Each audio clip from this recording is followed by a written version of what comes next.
They passed the paperwork across the table with the same detached ease my wife had used that morning when she kissed me goodbye. "Cool, practice, hollow. We're just asking for what's fair," her brother said, leaning forward like he was offering me wisdom I hadn't asked for. Flanking him were two attorneys, polished and ready. My wife sat directly across from me, chin raised like she was bracing for tears that wouldn't come. But I didn't break. I smiled instead. "Interesting," I said, sliding my hand into my coat pocket. "I brought someone too." That was when the ground shifted beneath them. It hadn't always been like this. There was a time she looked at me as if I was the answer to every question. I believed in that look, once. We met at a party. Soft music, too much wine, the kind of night where promises come easy. She laughed freely back then, like someone untouched by betrayal. I fell hard. When my father passed and left me the estate, she grieved beside me, said it would be the foundation of our future. That family came before everything. And I believed her. But over time, the light dimmed. Little signs at first.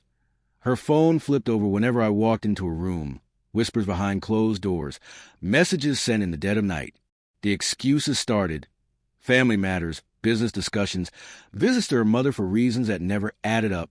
Every time she came back from those meetings, she was a little colder, a little more distant. I wanted to believe it was stress, something we could weather together. But the taste of dishonesty lingers once you had it, and I knew. It was a call that finally unraveled the lie. Late one night, while she showered, her phone buzzed.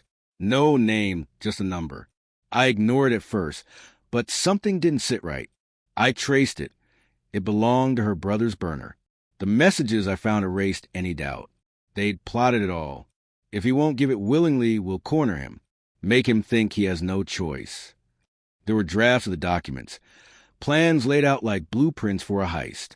They intended to bring me into her mother's house under false pretenses, surround me, pressure me, take what wasn't theirs. They thought I wouldn't see it coming. But I did. I didn't argue. I didn't confront her. I set to work quietly. I hired a specialist in estate protection and fraud, someone who knew how to untangle these kinds of traps. We rewrote my will, moved the property into a trust with safeguards they couldn't breach, rewired every financial line they might have followed. I installed cameras, recorded conversations, archived every message they assumed was hidden. All the while, I let her think she was winning. Let her kiss me, let her scheme. When the day came and she asked me to join her for that family discussion, I agreed. She mistook my calm for ignorance. I wore a simple black suit, no tie, like I was attending a memorial. And in a way, I was the death of what we'd been. They were all there. Her brother, her mother pretending not to listen, the lawyers ready with papers. They wanted me to sign away what my father left me, for the good of everyone. I sat down slowly, surveyed the room, and then said softly, "Interesting. I brought someone too." The door opened, and in walked my attorney, briefcase in hand. Behind him, a court officer, badge shining, recorder at the ready. Panic flickered across their faces. My lawyer laid out every piece of evidence, the text, the recordings, the plotted ambush. Her brother went pale. Her mother sank into the sofa, as if the cushions might swallow her. My wife, she held her gaze, but I saw it. The crack, the fear behind the mask. Then my lawyer played the recording. Her voice, clear as day. "He's too proud to give it, so we'll make him believe he has no other option. Once he signs, it's ours." The room fell silent. The court officer clicked off the recorder. My wife's stare faltered for the first time. Papers were handed over. Restraining order drafts, notice of civil suit, warnings of pending criminal charges. Every asset they'd touched was frozen. The inheritance was sealed, beyond their reach. "I was trying to protect us," she said, voice trembling now. "No," I replied evenly. "You were protecting your scheme. And it's over."